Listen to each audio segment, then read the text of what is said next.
ආයුබෝවන් සුබ දවසක්. ඔයාලා ගොඩක් වෙලාවට මගෙන් අහන ප්‍රශ්නයක් තමයි ඔයාලා එක කම්පියුටර් එක එහෙම නැත්නම් ලැප්ටොප් එක ගොඩක් ස්ලෝ වෙනවා. ස්ලෝ වෙන්නේ නැතුව කොහොමද දිගටම පාවිච්චි කරන්න කියලා. ඉතින් අද මම මේ කතා කරන්න සූදානම් වෙන්නේ ඔයාලගේ ලැප්ටොප් එක එහෙම නැත්නම් කම්පියුටර් එක ස්ලෝ වෙන්න බලපාන ප්‍රධාන හේතු මොනවද? ඊට පස්සේ මේවා निराකරණය කරගන්නේ කොහොමද කියලා. අපි කම්පියුටර් එක ස්ලෝ වෙද්දී අපි ගොඩක් වෙලාවට හිතන්නේ වෛරස් එකක් නිසා තමයි මේ විදිහට ස්ලෝ වෙන්නේ කියලා. නමුත් වෛරස් නිසා විතරක් නෙමෙයි කම්පියුටර් එකක් ස්ලෝ වෙන්න පුළුවන්. කම්පියුටර් එක හරියට මේන්ටේන් කළේ නැත්නම් අනිවාර්යයෙන්ම කාලයක් යද්දී ස්ලෝ වෙනවා. ඉතින් දැන් අපි බලමු වෛරස් වලට අමතරව කම්පියුටර් එකක් ස්ලෝ වෙන්න බලපාන ප්‍රධාන හේතු මොනවද කියලා. පළවෙනිට මම ගන්න එක තමයි කම්පියුටර් වල ඩිස්ක් වල තියෙන ස්පේස් එක හරියට මේන්ටේන් කරන්න නැති එක. එහෙම නැත්නම් අපේ software එක run වෙන අපේ Windows run වෙන system 3 එකේ ස්පේස් එක හරියට අපි පවත්වාගෙන යන්නේ නැති එක. සිස්ටම් එක රන් වෙන ඩිස්ක් එක මේ විදිහට ගත්තට පස්සේ මේ සිස්ටම් එකේ සම්පූර්ණ කැපැසිටි එකෙන් 10%ක්වත් අවම වශයෙන් ස්පේස් එකක් අපි රඳවා ගන්න ඕනේ. ඉතින් මේ පාර්ටිෂන් එකේ සම්පූර්ණ කැපැසිටි එක GB 111ක් විදිහට තමයි තියෙන්නේ. ඒ කියන්නේ මේක 10න් බෙදුවට පස්සේ 11.1ක් විදිහට තමයි එන්නේ. ඉතින් 11.1ක GB ප්‍රමාණයක් මේ hard disk එකේ space එක විදිහට තියෙන්න ඕනේ. එහෙම නැති නිසා තමයි මේ විදිහට රතු පාටින් පෙන්වන්නේ. ඉතින් මේක අපිට ඉතාමත්ම ලේසියෙන් निराකරණය කරගන්න පුළුවන්. ඒ කියන්නේ system C එකේ තියෙන අපේ data මොනවා හරි අරගෙන වෙන partition එකකට move කරගත්තට පස්සේ අපිට මේක විසඳ ගන්න පුළුවන්. ඉතින් එහෙම data move කරන්න කලින් තවත් දෙයක් අපිට කරන්න පුළුවන්. ඒ තමයි disk clean up කරන එක.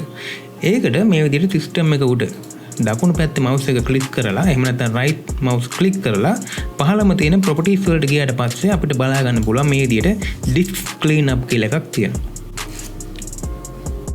disk clean up එකට මේ විදිහට ගියාට පස්සේ අපිට බලා ගන්න පුළුවන් you can use disk clean up to free up to 719 MB of the disk space. ඒ කියන්නේ disk clean up එක අපි මේ වෙලාවේ කරොතින් මෙගාබයිට් 719ක් අපිට disk space එකක් ඉතුරු කරගන්න පුළුවන් කියලා තමයි මේ විදිහට තියෙන්නේ. හැබැයි මෙතෙන්දී අපි සැලකිලිමත් යුතු කරුණක් තියෙනවා. ඒ තමයි recycle bin එකේ තියෙන හැම දෙයක්ම මේ විදිහට delete වෙනවා මේකේ tick එක දුන්නොත්. ඒක නිසා අපි සාමාන්‍ය recycle bin එකට දෙයක් දැම්මට පස්සේ restore කරන්න පුළුවන් නේ, නැවත ගන්න පුළුවන් නේ.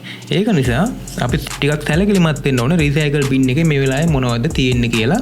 recycle bin එකේ තියෙන data අපිට ආපහු ගන්න අවශ්‍ය නම් අපි ඒ ටික ආපහු වෙන තැනකට copy කරගෙන තමයි මේ වැඩේ කරන්න ඕනේ. ඒ වගේම තමයි තවත් දෙයක් කියන්න ඕනේ ඔයාලගේ desktop එකේ ගොඩක් බර files තියාගන්න එපා.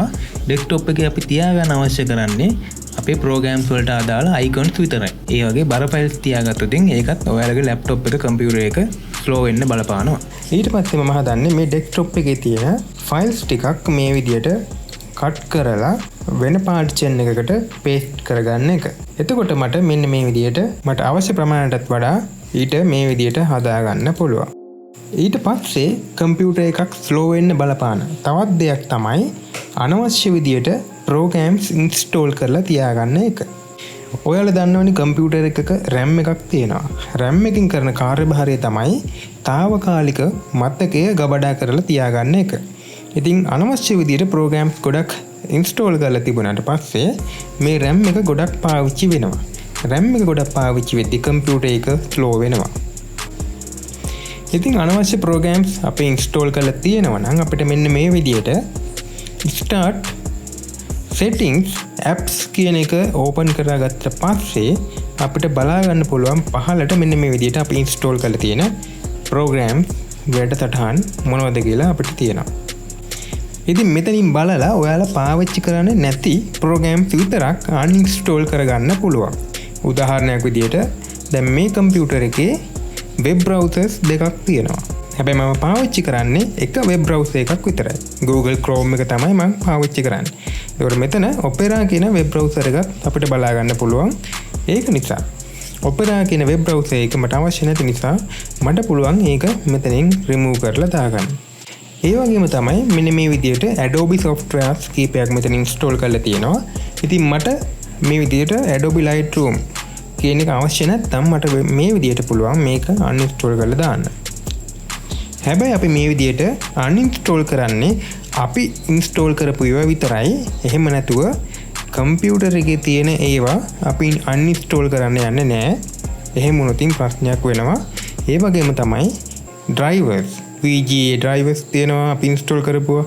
ඊට පස්සේ audio drivers තියෙනවා. ඒ වගේ දේවල් අන්ඉන්ස්ටෝල් කරන්න යන්න එපා. ඒ වගේම තමයි ඔයාලා task manager එක පාවිච්චි කරන්න ඉගෙන ගන්න.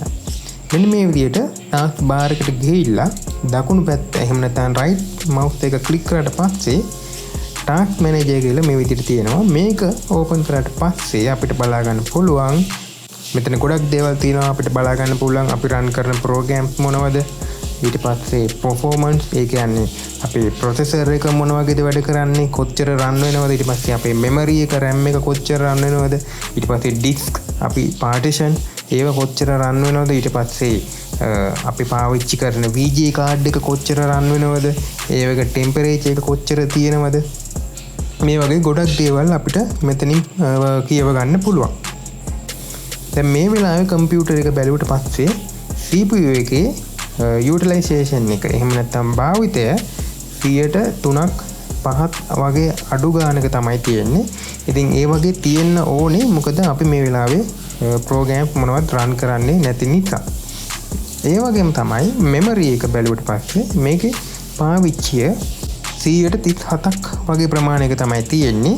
ඉතින් අනිවාර්යයෙන්ම 50ට අඩුවෙන් තියාගන්න ඕනේ අපි මොනවත් ප්‍රෝග්‍රෑම් මේ වෙලාවේ රන් කරන්නේ නැත්නම් 50ට වඩා වැඩි වෙනවා නම් ඒ කම්පියුටර් එක පොඩ්ඩක් ඔයා චෙක් කරගන්න වෙනවා මොකද එච්චර RAM එක පාවිච්චි වෙන්නේ කියලා. ඉතින් ඒ විදිහට අනවශ්‍ය ප්‍රෝග්‍රෑම් තියෙනවා නම් මම කලින් කිව්වා වගේ ඔයාලට බලලා රිමූව් කරගන්න පුළුවන්. ඒ වගේම තමයි ඔයාලගේ ප්‍රෝග්‍රෑම්ස් ඩිලීට් කරන්න දෙයක් නැත්නම් හැම ප්‍රෝග්‍රෑම් එකම ඔයාලට ඕන වෙනවා නම් ඔයාලගේ ස්පීඩ් එකත් වැඩි කරගන්න අවශ්‍ය නම් ඔයාලට කරන්න වෙන්නේ අනිවාර්යයෙන්ම RAM එක අප්ග්‍රේඩ් කරගන්න. එහෙම නැත්නම් උදාහරණයක් විදිහට 4GB RAM එකක් නම් තියෙන්නේ ඔයාලට 8GB RAM එකක් දක්වා යන්න වෙනවා. ඒ වගේම තව දෙයක් කියන්න ඕනේ අපි වෛරස් ගාඩ් එකක් යූස් කරනවා නම් අනිවාර්යෙන් මේ වෛරස් ගාඩ් එක අප්ඩේට් කරන්න ඕනේ. ඉන්ටර්නෙට් එකට කනෙක්ට් කරලා අප්ඩේට් කරන්න ඕනේ. එතකොට තමයි අලුතෙන් එන වෛරස් ගාඩ් එකට හඳුනා ගන්න හැකියාව ලැබෙන්නේ. අපි අප්ඩේට් කරන්නේ නැතුව වෛරස් ගාඩ් එක දිගට තියාගෙන ඉන්නව නම් ඒ වෛරස් ගාඩ් එකෙන් වැඩක් නැහැ. ඒ වගේම තමයි අපි ගොඩක් වෙලාවට පාවිච්චි කරන්නේ ට්‍රයල් වර්ෂන් වෛරස් ගාඩ්. ඒ ට්‍රයල් වර්ෂන් වෛරස් ගාඩ් වලින් අපිට අපි බලාපොරොත්තු වෙන රිසල්ට් එක ගන්න බැරි වෙනවා. ඉතින් හැමතිස්සෙම ජෙනුයින් වෛරස් ගාඩ් එකක් පාවිච්චි කරන්න පුළුවන් නම් අපේ කම්පියුටර් එකේ performance හොඳට පවත්වාගෙන යන්න හැකියාව ලැබෙනවා. ඒ වගේම තමයි මම පුංචි දෙයක් කියන්න ඕනේ. මම 1998 වර්ෂයේදී වගේ තමයි පරගණකයක් මුලින්ම පාවිච්චි කරන්න පටන් ගත්තේ.